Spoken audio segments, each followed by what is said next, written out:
If you notice these 7 signs, God has chosen you for something great. Bible wisdom. These 7 signs indicate that you are chosen by God. There is a reason you're here. This message was meant for you. You felt it for a long time, haven't you? That sense that your life is different. That you were not created to walk the same path as everyone else. What if I told you that those challenges you're facing right now, those obstacles, those moments that test your faith, aren't random at all? What if they're actually shaping you for something far beyond what you can imagine? The Bible makes it clear. God chooses specific people for divine purposes. He doesn't pick at random. He sets apart those whom he calls, refining them like gold through fire. But how do you know if you're one of the chosen? Today, we're going to uncover 7 powerful signs that indicate God has placed his hand on your life. These aren't simple ideas or random theories. They're scriptural truths that have been present in the lives of every person God has called, from Abraham to Moses, from David to Paul, from Abraham to Moses, from David to Paul. What makes this message different? By the end of this video, you'll see your life through a completely new lens. Those struggles that have been weighing you down, you'll understand their divine purpose. Those moments of uncertainty, they'll suddenly make perfect sense. I promise you, this revelation will transform how you view every single experience in your life. You'll no longer question your purpose. You'll no longer feel lost. Instead, you'll walk with boldness, prosperity, and authority. And authority because you'll finally understand what's been happening in your life. Before we go deeper, I want you to do something important right now. If you've always felt different, if you've sensed that God has something special planned for your life, write this in the comments. I believe God has chosen me for something great. This isn't just a comment. It's a declaration over your life, and I will personally give a heart to every single comment. Are you ready to discover if you're chosen for greatness? Take a deep breath, because your life is about to change forever. Part 1. The undeniable sense of purpose. Have you ever wondered why you can't settle for an ordinary life like others? Why is there something inside you that constantly yearns for more?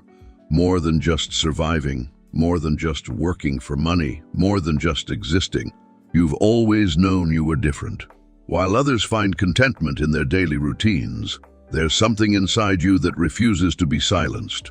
It's a calling that echoes in the quiet moments, a purpose that whispers to your soul, even when the world grows loud.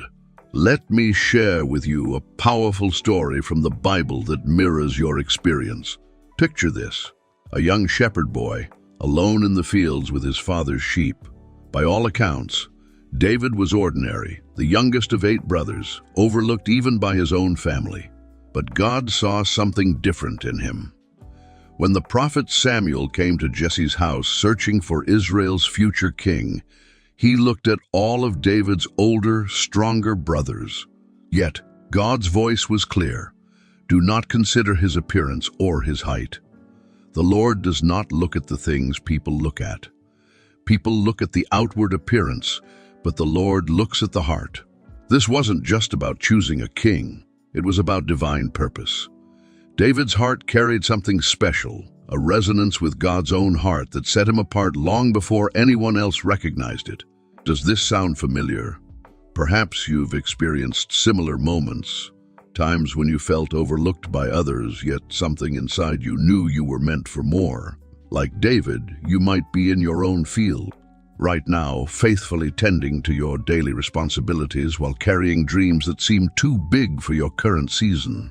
But here's what most people don't understand about being chosen by God. The sense of purpose often comes long before the manifestation of that purpose. Think about Joseph. He had dreams of greatness as a young man.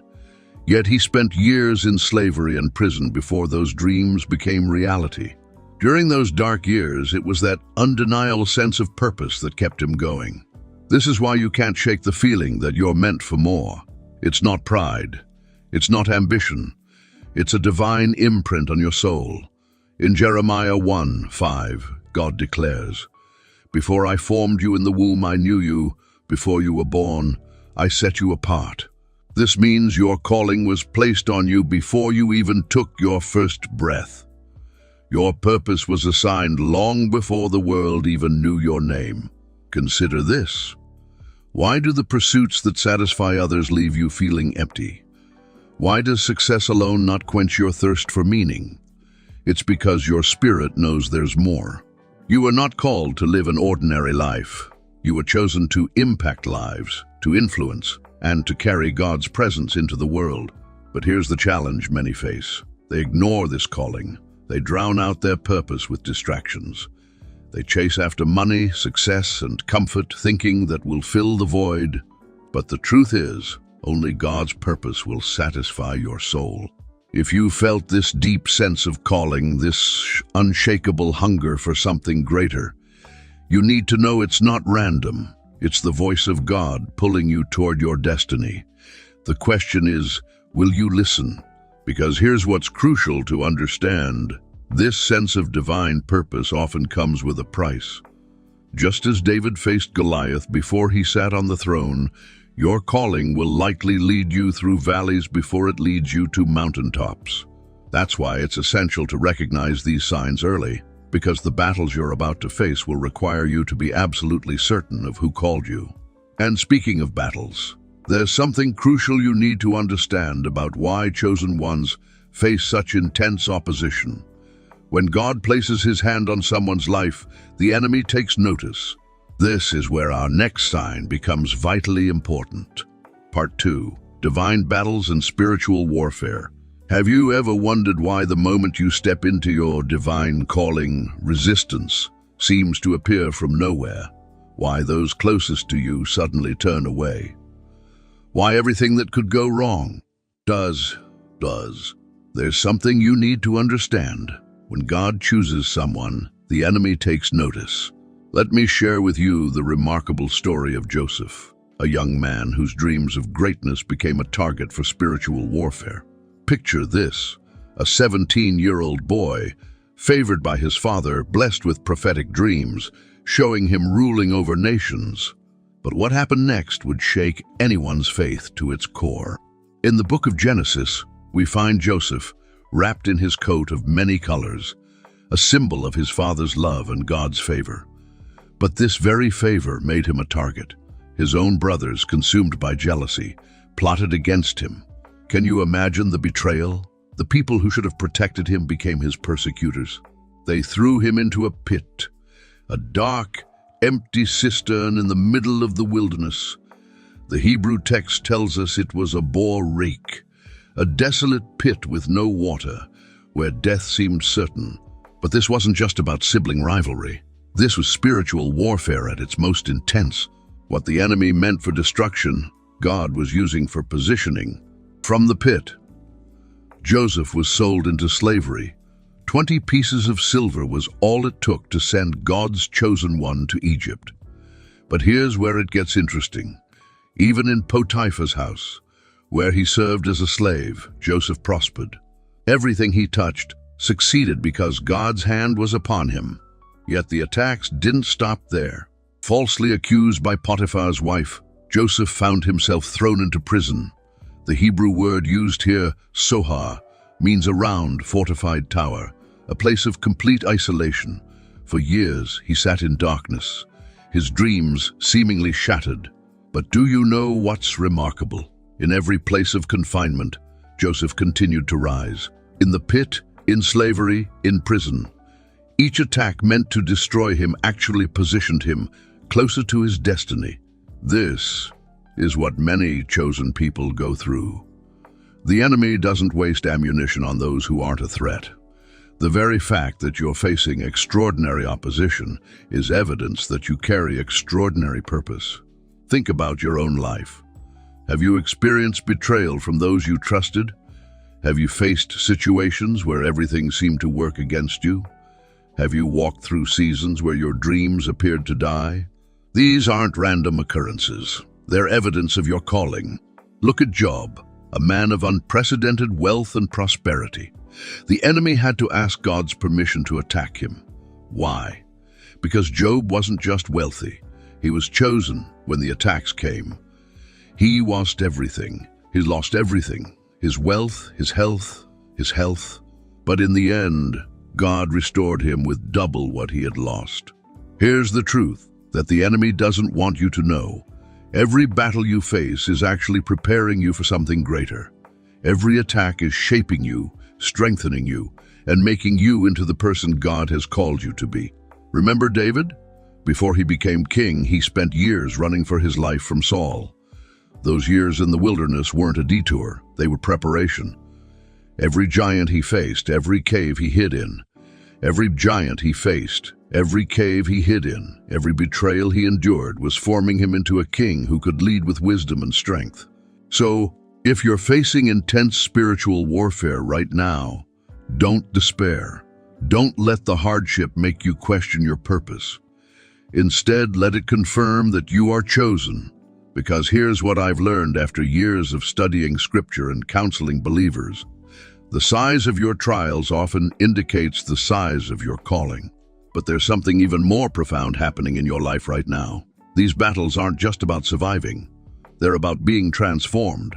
Just as gold must go through fire to be purified, those chosen by God often go through intense refining processes.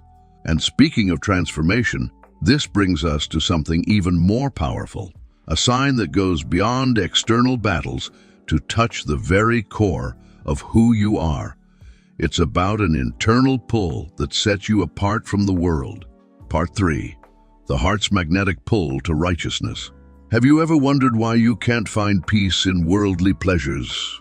Why the pursuit of money, success, and luxury leaves you feeling empty inside? Have you noticed that deep conviction that pulls you back to righteousness even when the world tries to lead you astray?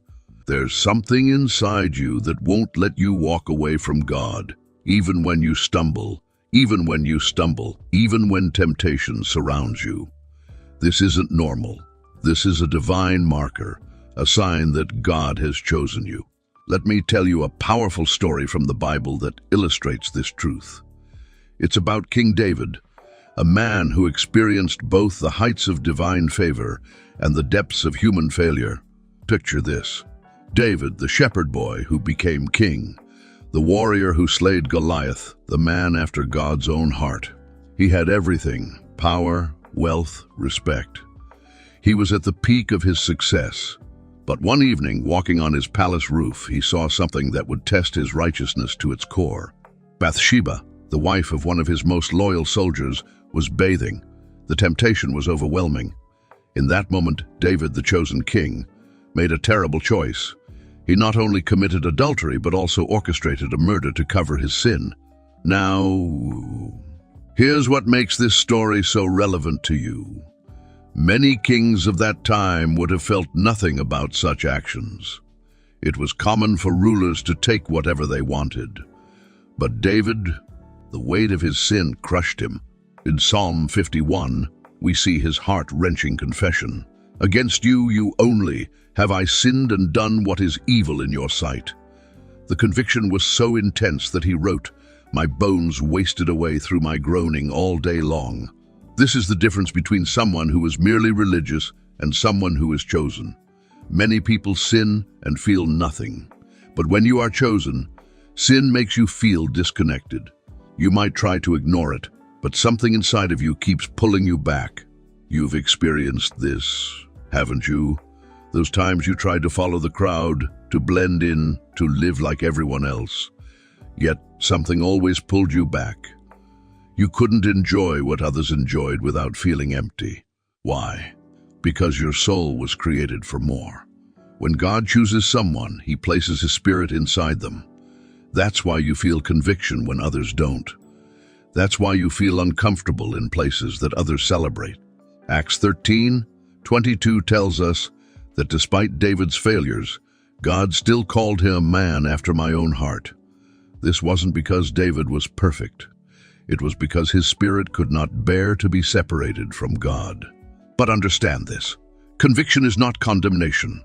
When God convicts you, it's not to shame you. It's to guide you back to Him. When David sinned, God didn't reject him. He restored him. When Peter denied Jesus, he wasn't abandoned. He was redeemed and called again. The enemy wants you to think that your mistakes disqualify you. But, in reality, your conviction is proof that you are still called. Because those who are not chosen feel no pull toward God. But you cannot walk away. You may drift, but you will always be drawn back. That's how you know you belong to Him. That's how you know you're chosen. And here's what's even more amazing. This divine conviction is preparing you for something greater. Just as David's restoration led to his greatest season of kingship, your return to righteousness is positioning you for your destiny. But conviction isn't the only sign of being chosen. As we move forward, you'll discover how God provides supernaturally for those He calls. Because when God chooses someone, He doesn't just convict them. He sustains them in ways that defy natural explanation. Part 4. Supernatural provision in times of need. Have you ever been in a situation where you should have failed? Where every door seemed closed? Every resource exhausted, and yet somehow you made it through? Have you ever wondered why, in your darkest moments, unexpected provision appeared just when you needed it most? There's something remarkable about divine provision. It often shows up in ways we least expect. Let me share with you one of the most powerful examples from Scripture that illustrates this truth perfectly. Picture this. Israel is in the grip of a devastating famine. The ground is parched, crops have failed, and hope seems distant. In this desperate time, there's a prophet named Elijah, a man chosen by God for a specific purpose. But even God's chosen ones face trials, and Elijah was no exception. In 1 Kings chapter 17, we find a story that defies human logic. God directs Elijah to a brook called Cherith, promising him supernatural provision. Now imagine this. Every morning and evening, ravens, yes, wild birds, brought him bread and meat. Ravens, known for being scavengers, became God's delivery service. But here's where it gets even more interesting. When the brook dried up due to the drought, God wasn't finished demonstrating His supernatural provision. He sent Elijah to Zarephath, to a widow who was down to her last meal. Think about that for a moment. God sent His prophet to someone who seemed to have nothing left to give. When Elijah found her, she was gathering sticks to cook one final meal for herself and her son before they would die from starvation.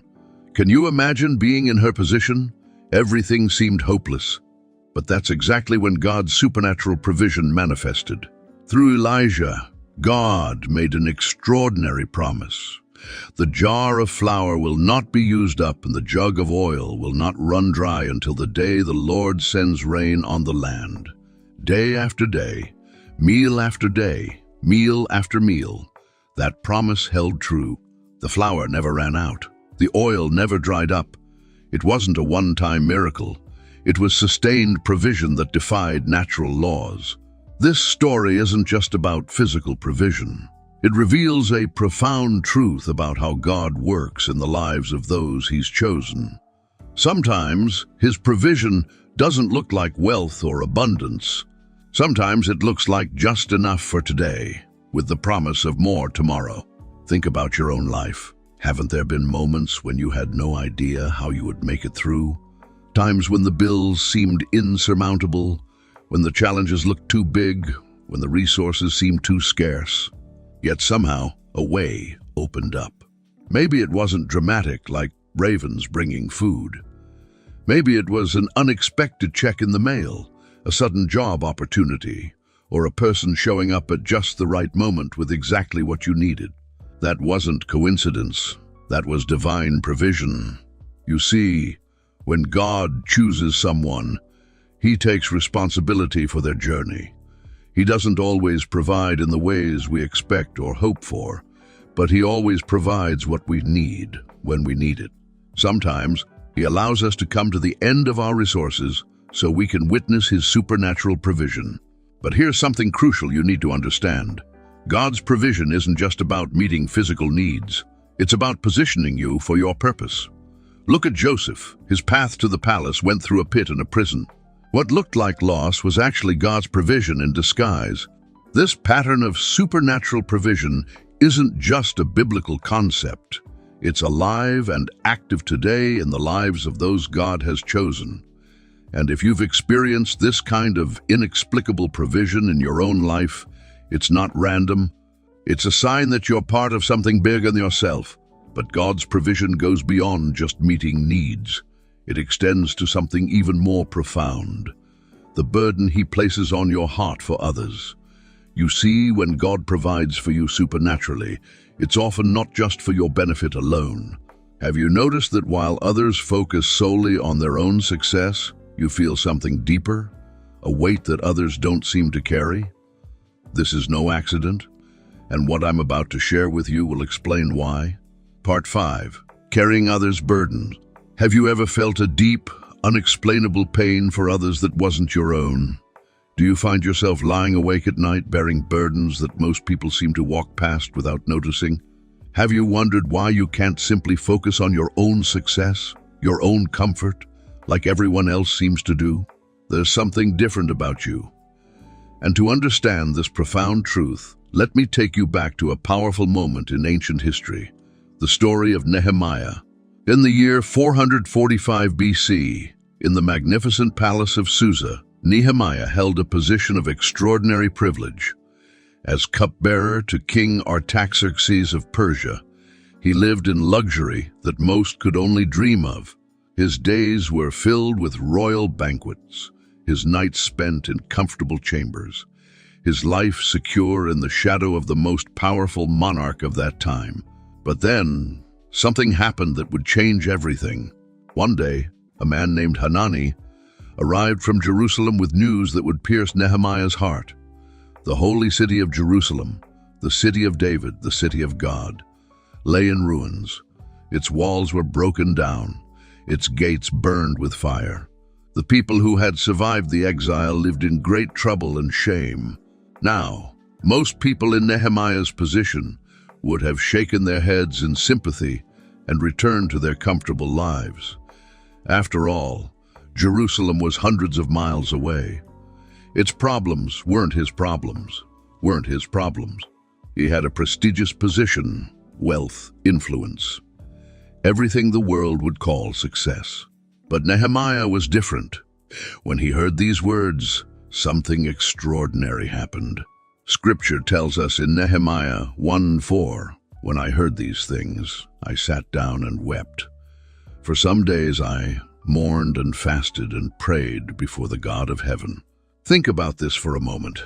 This wasn't just a momentary sadness. Nehemiah didn't just say, "That's terrible," and move on. He wept, he mourned, he fasted for days. Why would a man living in comfort, serving in the palace of the king, feel so deeply about something that didn't directly affect him? Because he carried God's burden for the world. This is what happens when you're chosen by God. You can't just look away. You can't just focus on your own comfort, your own success, your own prosperity. You feel things differently. You see beyond the surface. Have you experienced this in your own life? Maybe you've given to someone in need, even when you didn't have much yourself. Perhaps you've stayed up praying for people who never even knew you were interceding for them. Maybe you've felt a calling to serve, to lead, to fight for something bigger than yourself, even when it made no logical sense. This burden isn't just empathy, it's a divine assignment. Moses felt this same weight. Living in Pharaoh's palace, surrounded by luxury and power, he couldn't ignore the suffering of his people. David felt it too. Even as a king, he was moved by the needs of the lowest shepherd in his kingdom. But here's what you need to understand. This burden you carry isn't meant to crush you. It's meant to crown you. It's not a weakness. It's a sign of your calling. God doesn't place this weight on just anyone. God doesn't place this weight on just anyone. He gives it to those he trusts, to those he's chosen for something greater. You see, when God chooses someone, he shares his heart with them, and God's heart breaks for his people. He feels their pain, sees their struggles, and moves to help them. When you carry this same burden, when you're carrying a piece of God's own heart, this gift of spiritual sensitivity, this ability to feel what others don't feel, to see what others don't see, it's preparing you for something greater. Every tear you've shed for others, every burden you've carried, every night you've spent in prayer for someone else, it's all part of your training for your divine purpose. And here's something profound to consider. As we move forward in this journey of understanding the signs of being chosen, you'll discover that this burden you carry is intricately connected to the next sign we're about to discuss. Because when God gives you his heart for others, he often needs to separate you from those who don't share that same vision. You see, carrying God's burden often requires a special kind of preparation, a divine separation that positions you for your purpose. And that's exactly what we're going to explore next. Part 6. Divine Separation and Protected Paths. Have you ever wondered why certain people walked away from your life? Why relationships you thought would last forever suddenly ended? Why doors that seemed promising abruptly closed? God separates those he has chosen for a divine purpose. Let me share a profound story from the Bible that will help you understand this truth more deeply. Picture this: a young man named Moses, raised in the opulent halls of Pharaoh's palace. Every luxury at his fingertips, every privilege granted.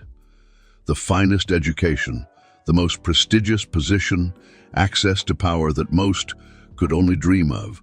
He had it all, or so it seemed. But God had different plans. In Exodus, we see how God orchestrated a dramatic separation in Moses' life, a separation that, at first glance, looked like a devastating loss. Moses had to flee from everything he knew, his status, his royal connections, his comfortable life in Egypt. He went from prince to shepherd, from palace to desert. Can you imagine the questions that must have tormented him? The doubt, the uncertainty? For 40 years, he lived in the wilderness of Midian. 40 years of separation from everything familiar. But here's what most people miss. This separation wasn't punishment. It was preparation. Wasn't punishment. It was preparation. You see, God couldn't use Moses while he was still connected to Pharaoh's court. The very relationships and privileges that seemed beneficial were actually obstacles to his true calling. He needed to be stripped of Egyptian thinking, Egyptian customs, Egyptian pride before he could become the deliverer of God's people. This is how God works in the lives of those he chooses. Think about Abraham. God's first words to him were, "Leave your country, your people, and your father's household." A divine separation that seemed harsh, but was absolutely necessary for his destiny. Consider Joseph. His own brothers betrayed him, sold him into slavery. That separation from his family, as painful as it was, positioned him to become second in command over all Egypt and saved nations from famine. Look at your own life. Those friendships that suddenly grew distant. Those relationships that unexpectedly ended. Those opportunities that mysteriously closed. What if they weren't failures at all? What if God was protecting you, preparing you, positioning you? You see, when God chooses someone, he begins a process of divine separation. Not everyone who started with you can finish with you. Not everyone who was part of your past is meant to be part of your future. Sometimes this separation happens through betrayal, like Joseph. Sometimes through circumstances, like Moses. Sometimes through a quiet drifting apart that you can't quite explain. But here's the crucial truth. God never separates you from something without having something greater in store. Those people who left, they weren't equipped to handle your calling. Those relationships that ended, they would have held you back from your destiny. Those doors that closed, they were distractions from your true purpose. I know it hurts. I know it can feel lonely. I know there are times when you question why God allows people to leave. But understand this. Every person who walked away was making room for what God wants to bring into your life. Just as Moses had to leave the palace to find his burning bush, just as Joseph had to be separated from his family to step into his destiny, your season of separation is setting the stage for something greater. And here's what's truly remarkable. While you're in this process of separation, you're actually being protected. Every relationship God ends is a relationship that could have derailed your destiny. Every door he closes is a door that would have led you off your divine path. But divine separation isn't the end of the story. In fact, it's just the beginning. Because while God is separating you from what's not meant for you, he's also strengthening you for the battles ahead. And that's exactly what we're going to talk about next. How those who are chosen face intense spiritual warfare, but are never defeated. Part 7. Undefeated despite attacks. Have you ever faced battles that should have destroyed you?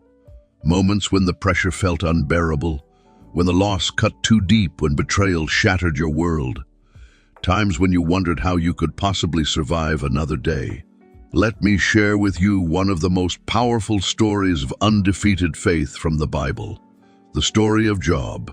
Picture this: a man of extraordinary wealth and blessing.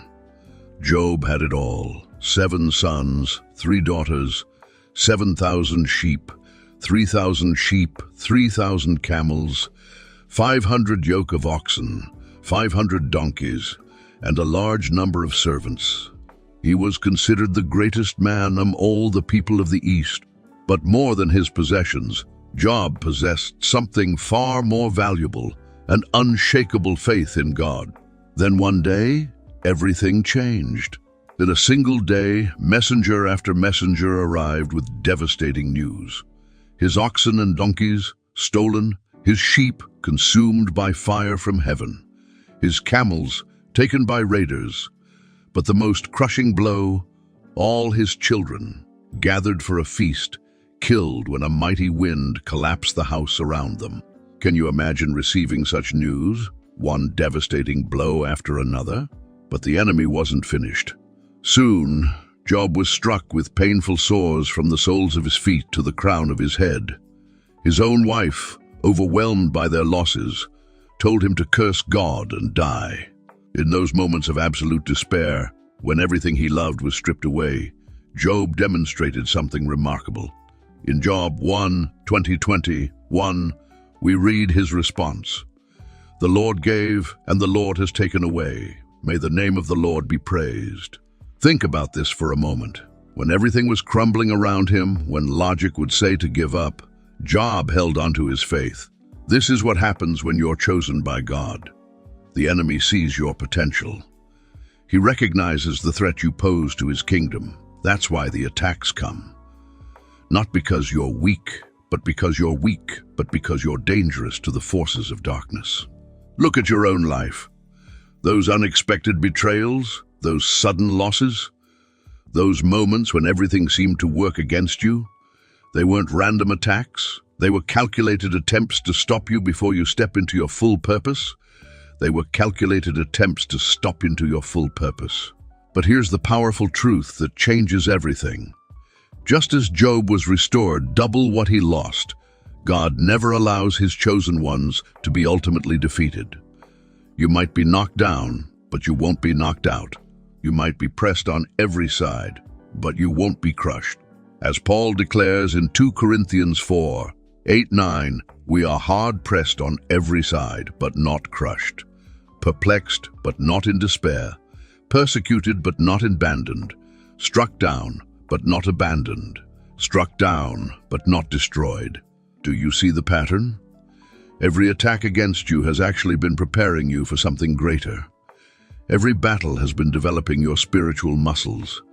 Every moment of resistance has been strengthening your faith. This is why you're still here. This is why you've survived every attack. This is why, despite everything the enemy has thrown at you, you're still standing.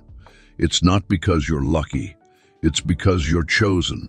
And if you're still breathing, if you're still fighting, if you're still believing despite everything you've been through, then get ready.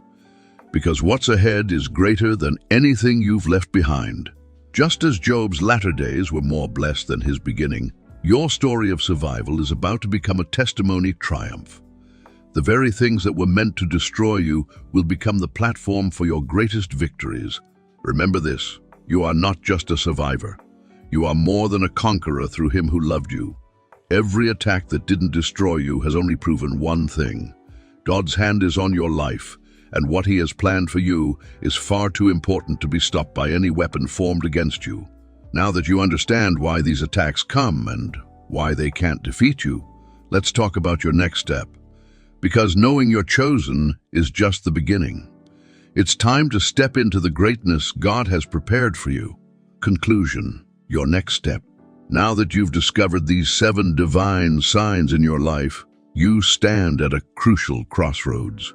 Throughout this journey, we've uncovered profound truths. Your unique sense of purpose, the spiritual battles you faced, that magnetic pull toward righteousness, the supernatural provision in your darkest moments, the weight of others' burdens you carry, the divine separations you carry, the divine separations you've experienced, and your undefeated spirit despite countless attacks.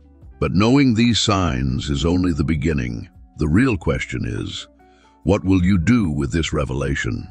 You see, being chosen isn't just about recognition. It's about responsibility. It's about stepping into the greatness God has prepared for you. Those struggles you've endured, they weren't just tests. They were preparation. Those people who walked away, they weren't losses.